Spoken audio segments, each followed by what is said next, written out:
우리 성도들의 일상적인 삶은 겉으로는 평안해 보여도 매 순간순간이 영적인 싸움이며 신앙적인 갈등의 연속입니다. 사탄은 광명한 천사처럼 우리에게 다가와서 미혹합니다. 너 지금 굉장히 열심히 하고 있어. 그런데 세상 살이도 좀 살펴야 되지 않느냐. 그래서 어느 정도 적당히 신앙생활하라고, 또 세상 쾌락도 즐기고 믿음 생활도 하고 그리고 여가도 선용하라고 그렇게 미혹합니다. 이러한 신앙적인 갈등과 영적 싸움에서 이기는 방법은 우리가 이미 알고 있는 것처럼 매 순간 기도하고 성령의 말씀에 감동받아 성령의 인도하심에 순종함으로 우리는 그때그때마다 이기는 삶을 삽니다. 그래서 신앙의 갈등이 생길 때마다, 그리고 그 갈등을 극복할 때까지, 그리고 내 생각 속에서 일어나는 잡념을 떨쳐낼 때까지 우리는 계속해서 끊임없이 지속적으로 그리고 수시로 기도하여 이기게 됩니다. 이러한 영적 싸움이 왜 일어날까? 그럴 때마다 우리는 어떻게 싸워서 승리해야 할까? 이것의 가장 모델되는 모습이 오늘 본문 말씀에 나타나 있습니다.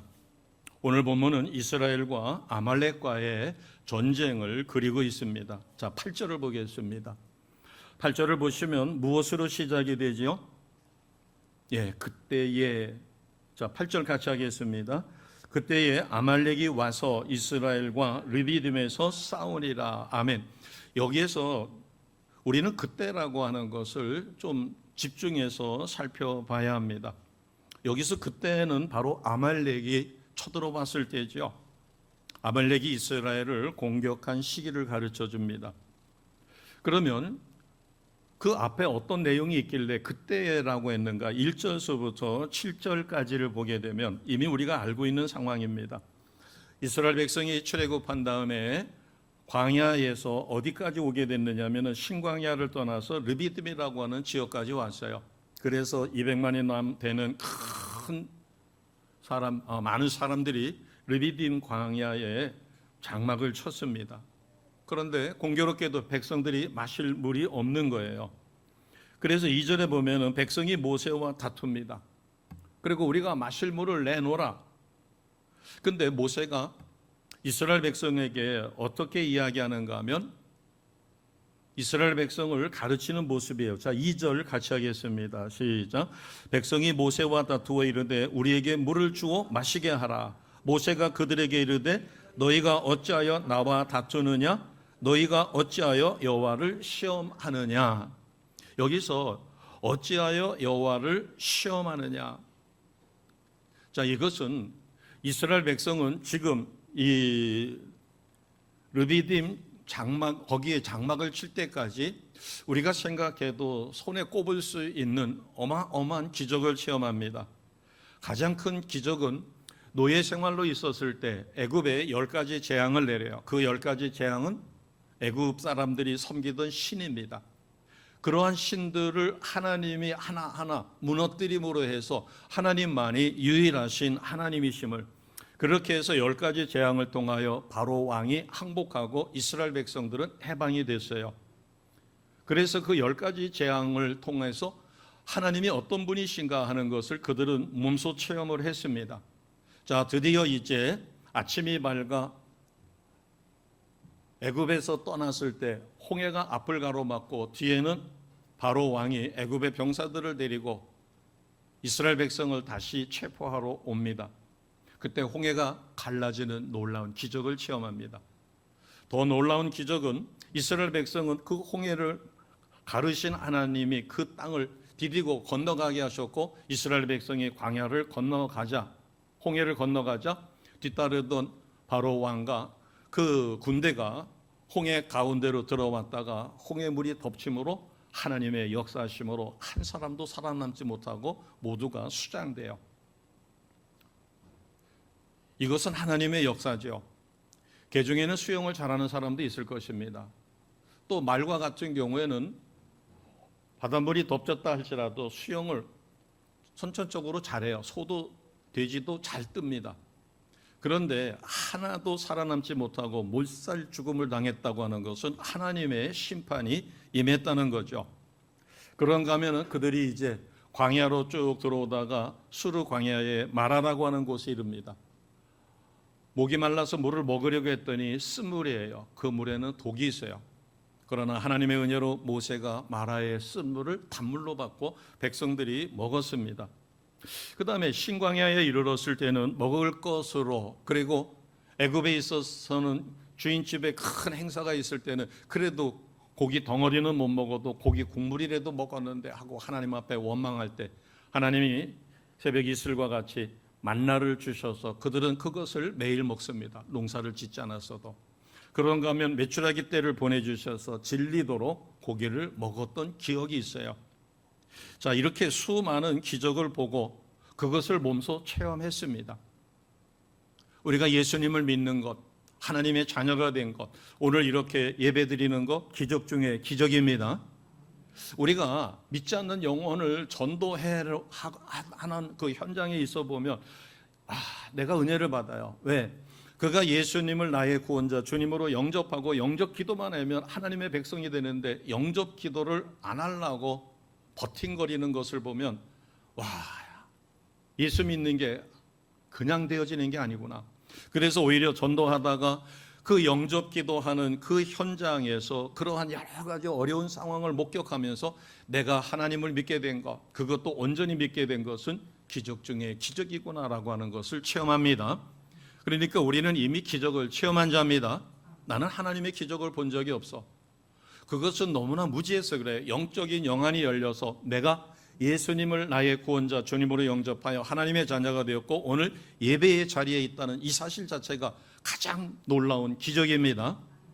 이스라엘 백성들은 제가 앞서서 일러드렸던 출애굽 과정에서의 10가지 재앙을 통한 하나님의 놀라운 기적을 체험했고 홍해가 갈라졌고 이런 여러 가지를, 그리고 그들이 원망했었을 때 하나님 앞에 책망받고 하나님은 또 그들에게 필요한 것을 공급해 주신 것을 이미 알고 있어요.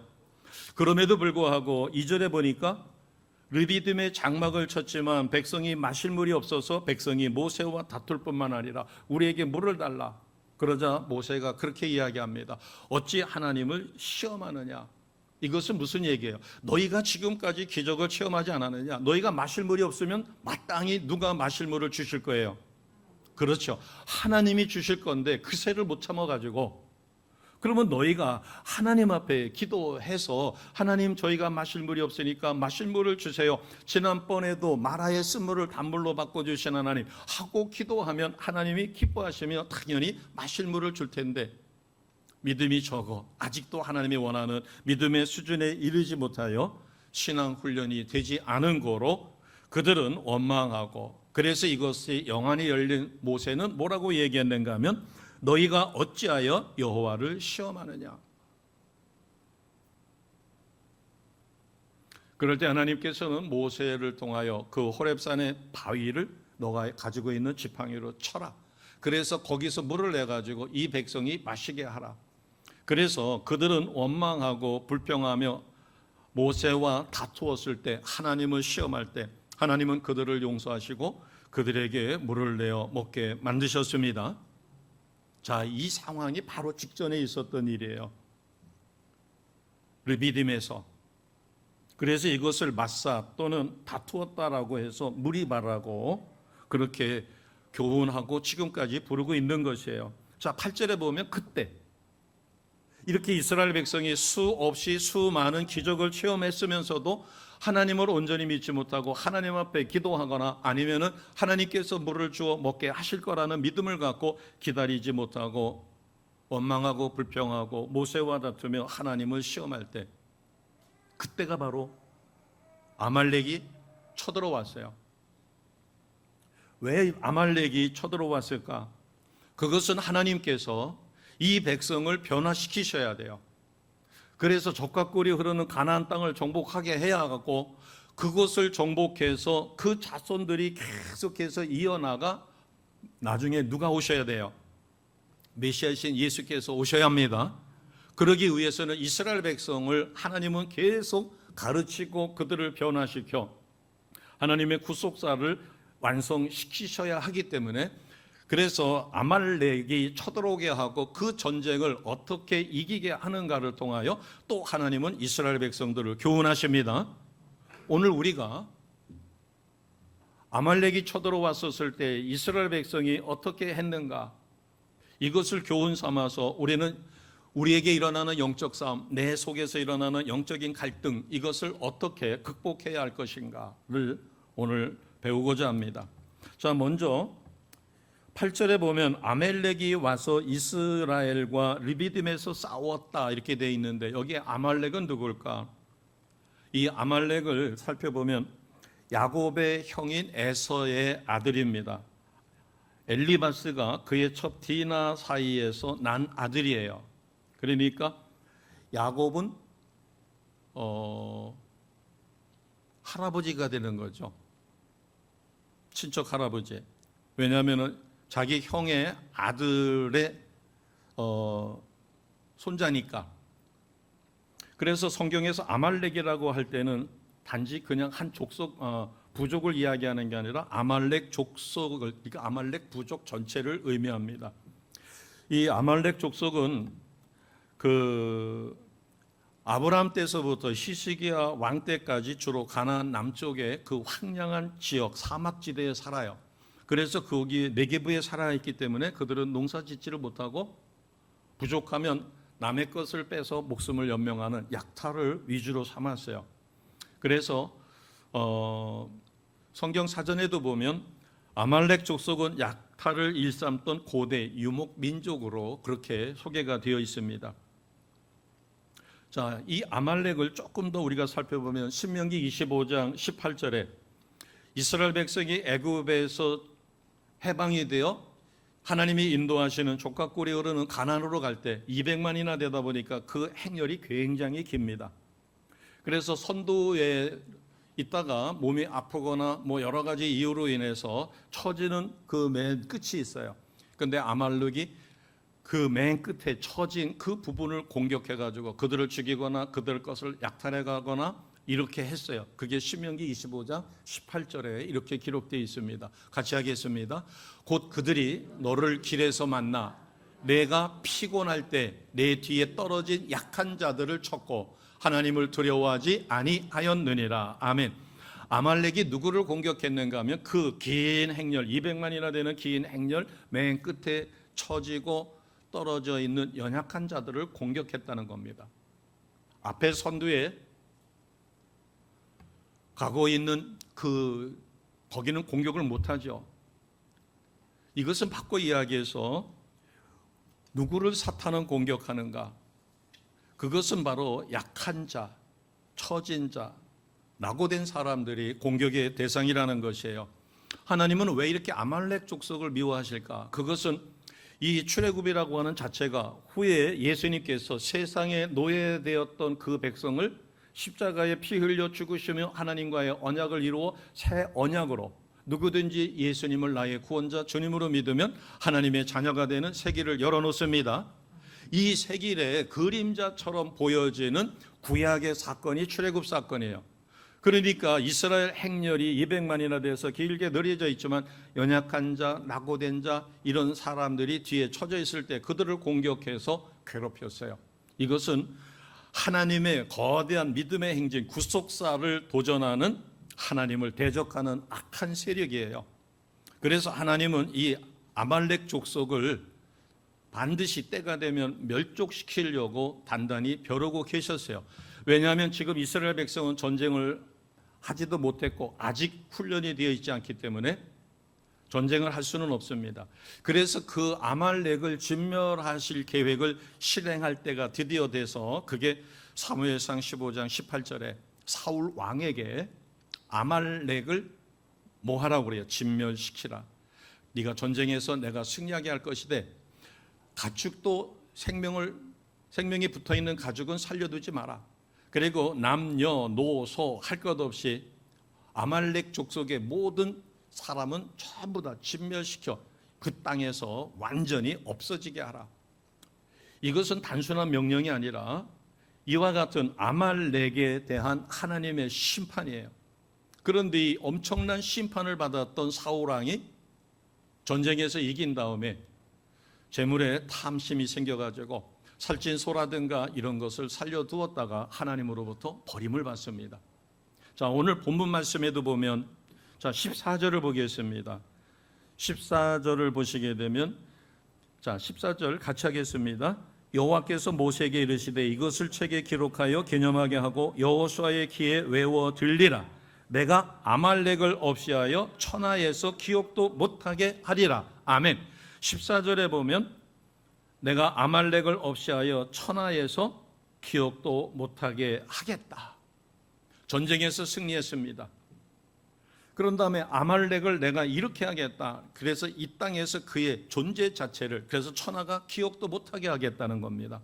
자, 16절을 보겠습니다. 16절 같이 갑니다.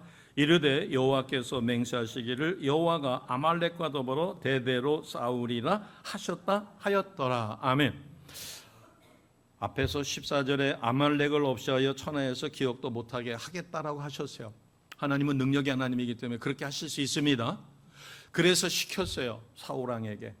그랬더니 사울왕이 그 명령을 제대로 수행하지 않아요.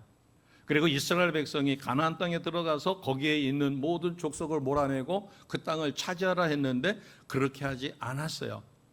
그것까지도 하나님은 이미 아셔서 16절에 보면 하나님의 말씀을 철저히 순종하지 못한 이스라엘은 아말렉과 더불어 대대로 싸우게 될 것이다.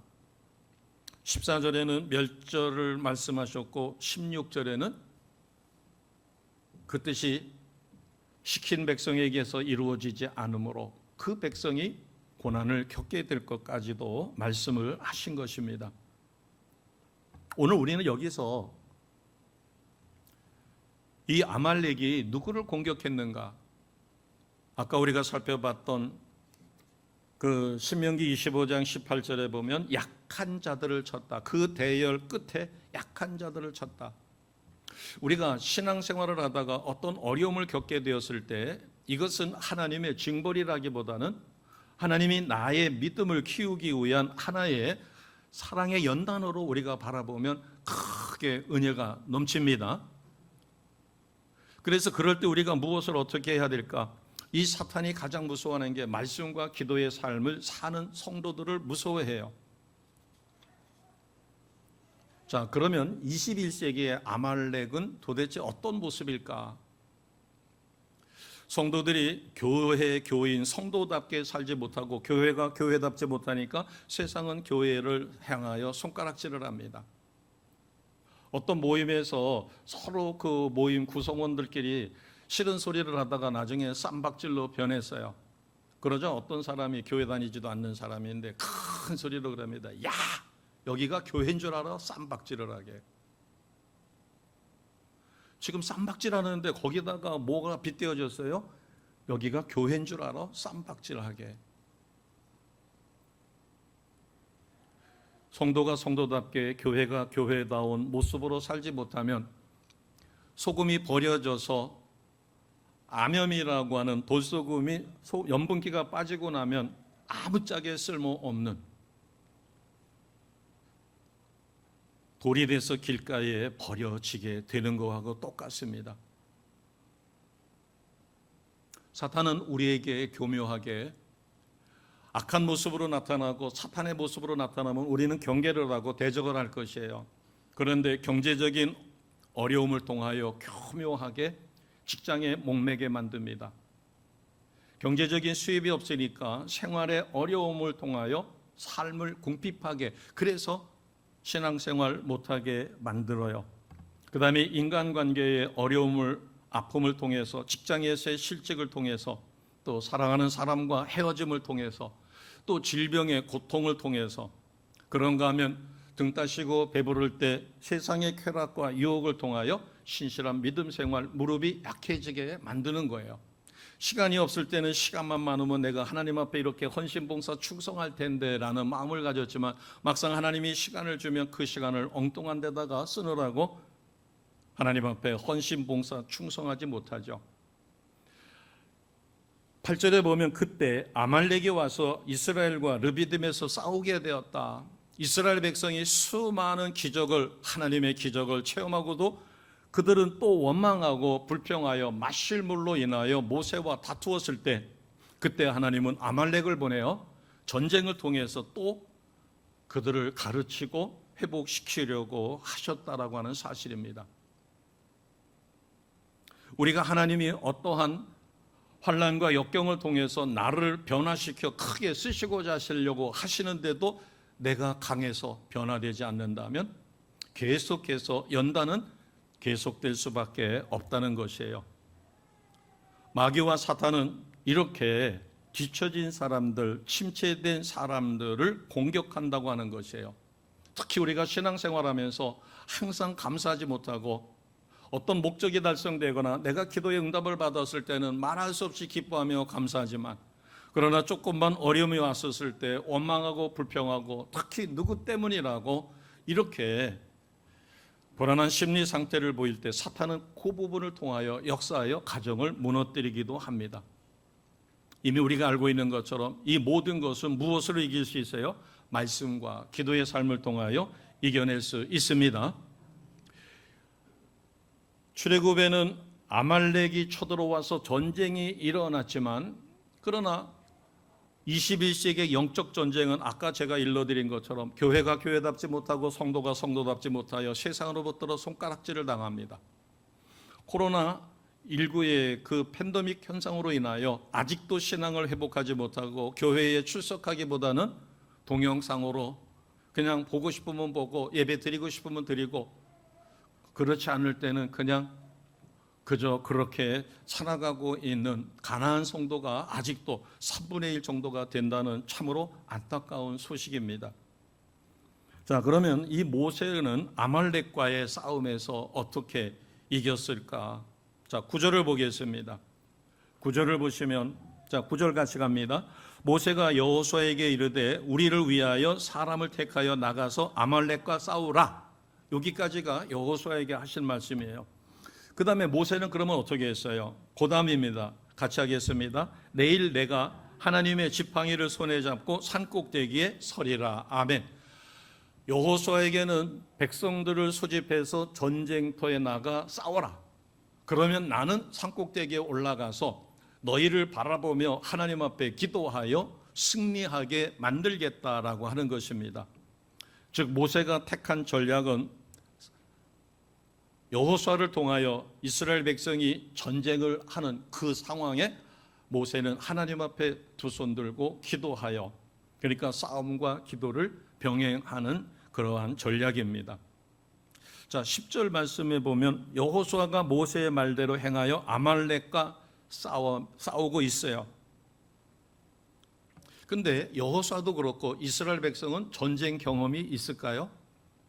노예 생활에서 해방됐고, 노예 생활하느라고 고생은 했어도 전쟁에 참전해서 경험이 없습니다.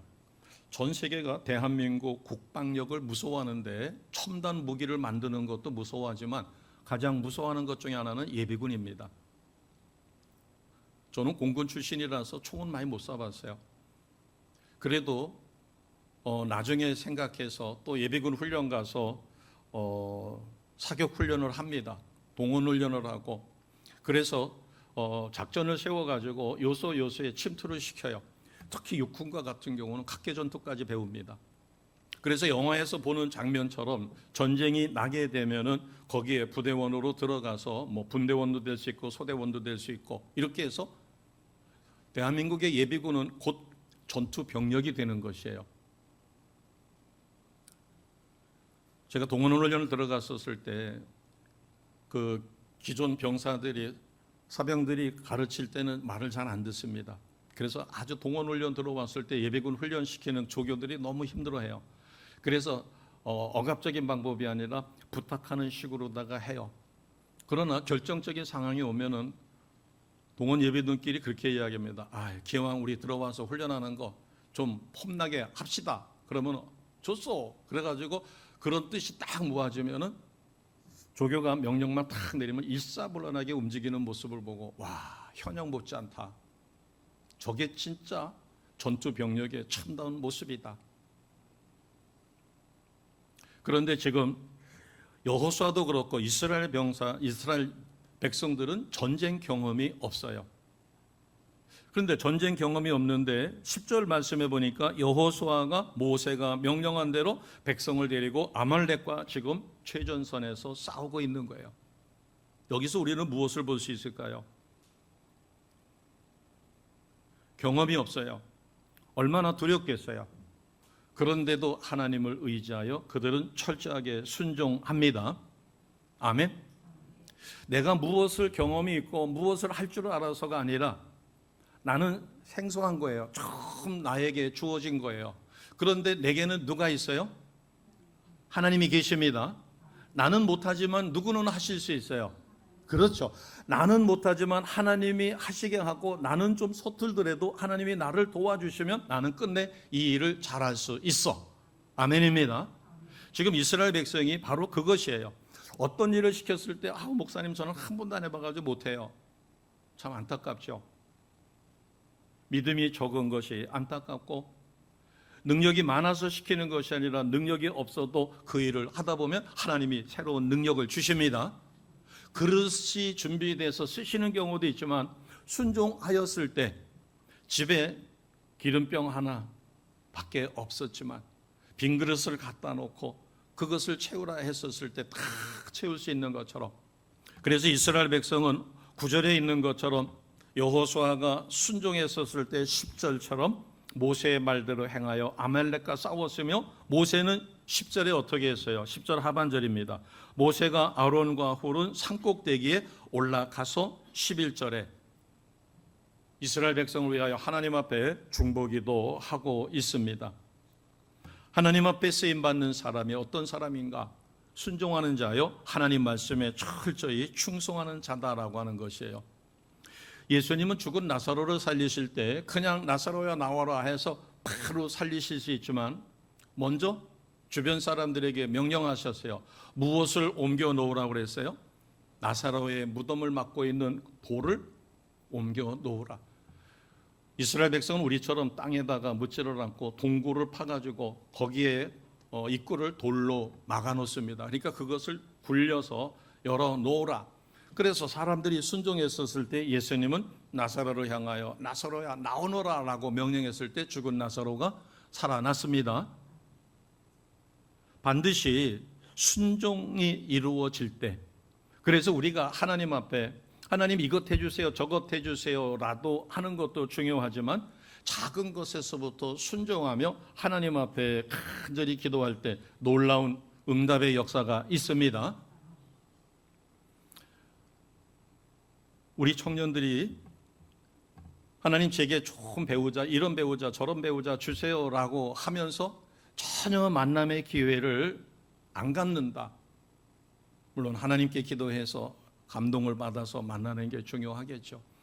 그럼에도 불구하고 성령의 감동이 있음에도 불구하고 순종하여 만나지 않는다면 어떻게 하겠어요? 하나님이 하늘에서 뚝 떨어뜨려 주겠어요? 물론 하나님이 엘리야 같은 경우에는 가뭄이 들어 먹을 것이 없을 때 까마귀를 통하여 먹을 것을 물어다 주었습니다. 이것은 특이한 경우예요. 하나님이 나에게도 그런 특이한 경우를 일으키신다면 가능하겠죠. 그러나 우리가 하나님 앞에 기도했으면 기도한 대로 감동받으면 순종하는 것이 필요합니다. 나사로의 무덤 앞에서 주님이 명령하실 때 누군가가 순종해서 돌문을 굴려 놓았을 때 나사로는 걸어 나왔어요. 주님의 명령에 따라서. 베드로가 물 위를 걸어오는 주님을 보고 바다 위에 걸어오시는 주님을 보고 너무 부러웠어요. 그래서 주님 나도 걷고 싶습니다 그럴 때 이리로 오라 했을 때 베드로가 믿음을 갖고 바다 위를 발을 디뎠을 때 걷게 되었습니다. 우리가 너무나 잘 알고 있는 사실이죠. 그러나 큰 파도가 덮쳐올 때 그 파도를 보고 두려운 마음을 가졌을 때 믿는 믿음이 식으니까 바다에 빠져 허우적거릴 수밖에 없었던 거죠. 오늘 우리가 행할 일은 마땅히 행하고 그러면서 그 일을 통하여 역사하시는 하나님을 바라보고 믿음의 눈이 열려 우리는 이루어질 때까지, 완성될 때까지 계속해서 기도를 해야 합니다. 모세는 자신이 이야기한 대로 지팡이를 들고 산꼭대기로 올라갔어요. 자, 여기에 산꼭대기로 올라가는 것은 두 가지 의미가 있습니다. 하나는 이스라엘 백성이 전투가 어떻게 벌어지는가를 눈으로 보고 중보기도 하는 거죠. 성지순례를 가면 그곳이 가이드가 그렇게 이야기합니다. 여기가 모세가 기도하던 자리는 아닙니다. 그러나 이 르비딤 광야에서 모세가 올라가서 그 현장을 내려다보며 기도할 수 있는 처소는 여기가 가장 적당하다고 생각해서 많은 분들이 여기가 모세가 두 손 들고 하나님 앞에 기도했던 데라고 그러면 너도나도 그곳에 서가지고 모세처럼 손 들고 기도합니다. 거기를 올라가서 보면 정말 밑에 그 광야가 눈에 딱 보이고, 그래서 전투가 벌어졌을 때 그것을 한눈으로 볼 수가 있어요.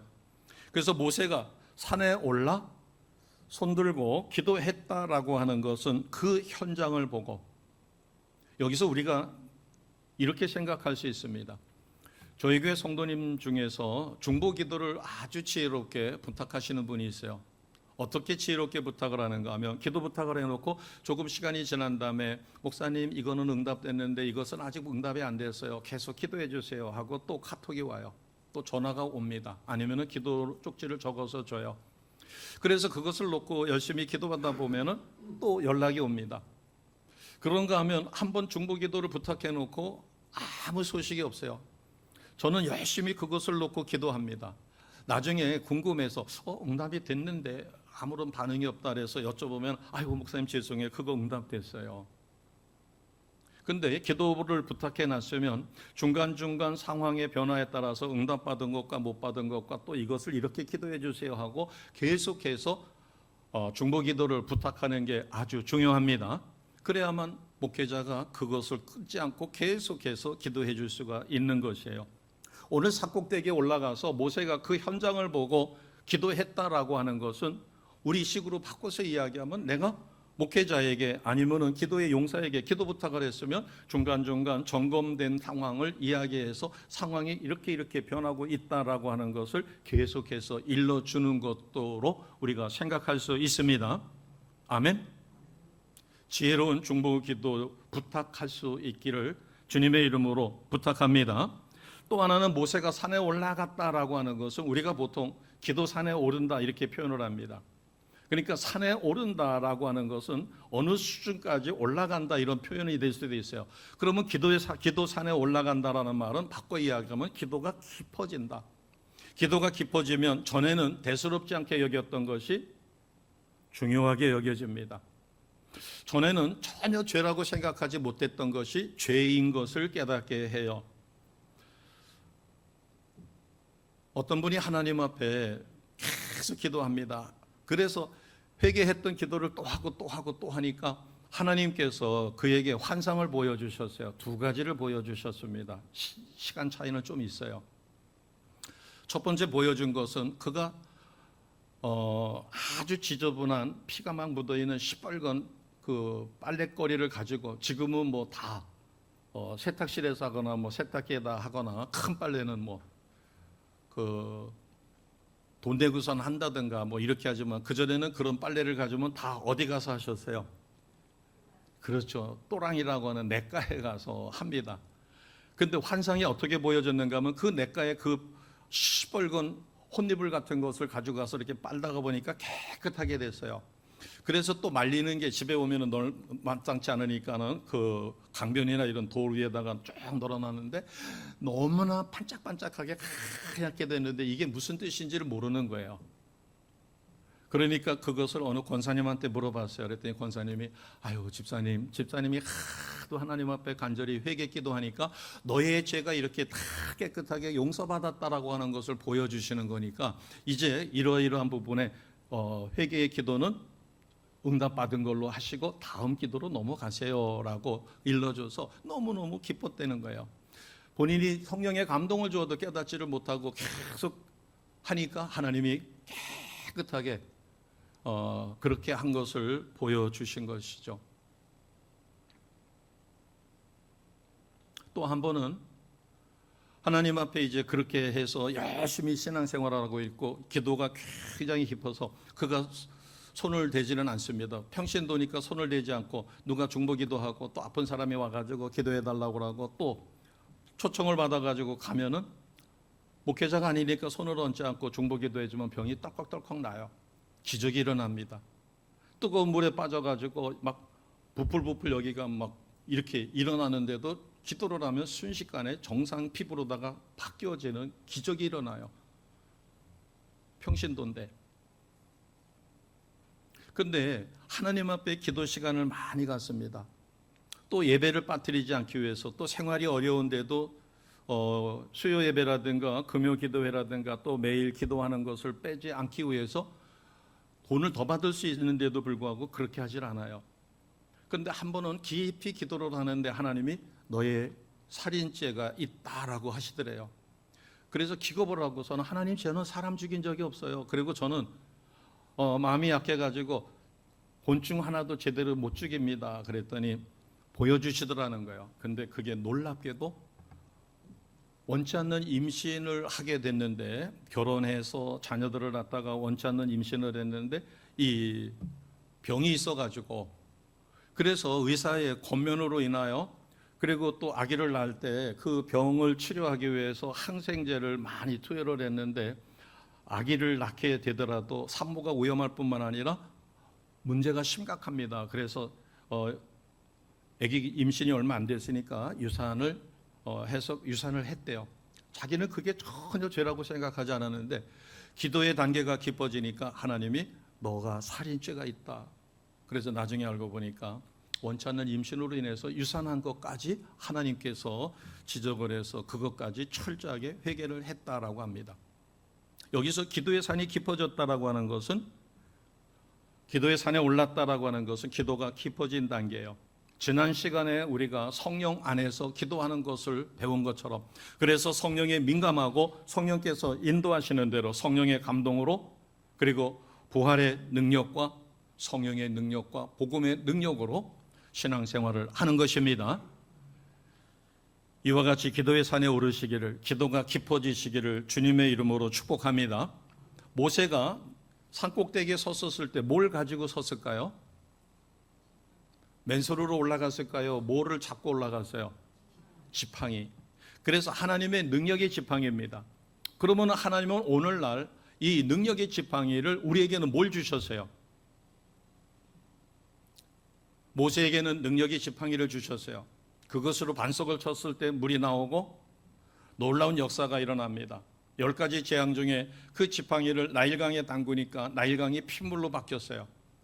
자, 우리에게도 모세의 지팡이와 같은 것을 주셨어요. 무엇을 주셨을까요? 우리가 누구의 이름으로 기도해요?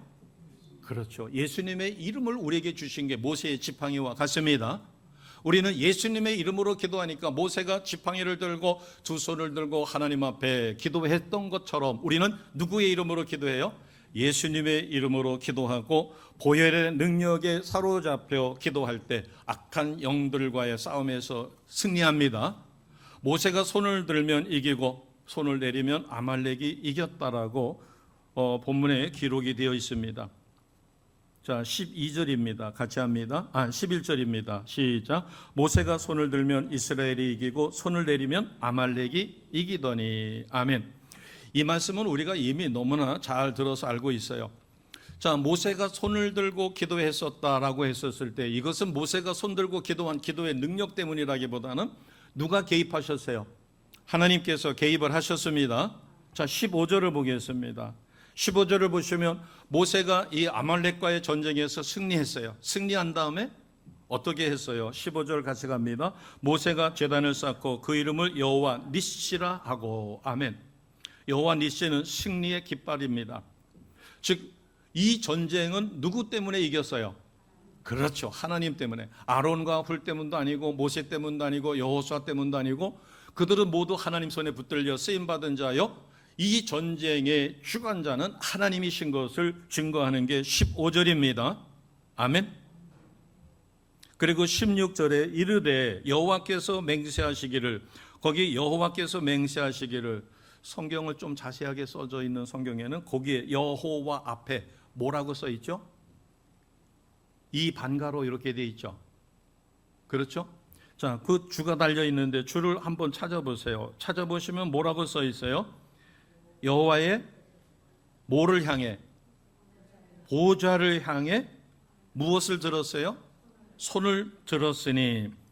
여호와의 보좌를 향하여 손을 들었다. 그러니까 여호와께 맹세하기를 여호와의 보좌를 향하여 손을 들었다라고 하는 것은 하나님 앞에 기도한 것을 의미합니다. 모세가 손을 들고 기도할 때 하나님이 이스라엘을 도와 이기게 하셨고, 손을 내렸다라고 하는 것은 중보기도가 약해졌을 때는 오히려 아말렉이 이기게 하셨다. 그런데 이것은 무엇을 의미할까요? 자, 14절을 보겠습니다. 14절을 보면 하나님께서 이제 아말렉과의 전쟁에서 크게 승리했어요. 그런 다음에 뭐라고 이야기하는가 하면 모세에게 이것을 책에 기록하라. 그리고 기념하게 하라. 그리고 여호수아의 귀에 외워 들리게 하라. 그리고 내가 아말렉을 없이하여 천하에서 기억도 못하게 하리라. 이것은 모세는 이제 때가 되어 하나님이 부르시고 가나안 땅을 정복하고 그 땅에 정복된 상황에서 그들을 인도해야 할 지도자는 누구예요? 여호수아예요. 그렇기 때문에 하나님은 여호수아에게 아주 귀에 외우도록, 가수가 노래를 잘하려면 가사와 곡이 입에 붙어야 된다고 그러죠. 그래서 수백 번, 심지어는 1000번 가까이 노래를 부르다가 녹음을 해놓고 어느 부분에서는 감동을 이렇게 줘야 되고 그것을 다 디자인해서 몸에 완전히 익숙하게 익히는 거예요. 그래야만 상대방에게 감동을 주고 청중들이 노래를 푹 빠져들게 만들죠. 똑같은 이치가 14절에 보면 여호수아 귀에 외워 들리게 하라. 우리가 하나님의 말씀을 들은 다음에 한 번 듣고 다 기억해서 실천하는 사람은 천재입니다. 지구상에 아무도 없을 거예요. 우리가 지난주에 들었던 말씀을 기억하고 그 말씀을 가지고 일주일 동안 삶에 적용하면 그 말씀은 내 심령에 새겨지고 그 말씀은 평생 내 것이 됩니다. 자, 지난주에 어떤 말씀 전했는가?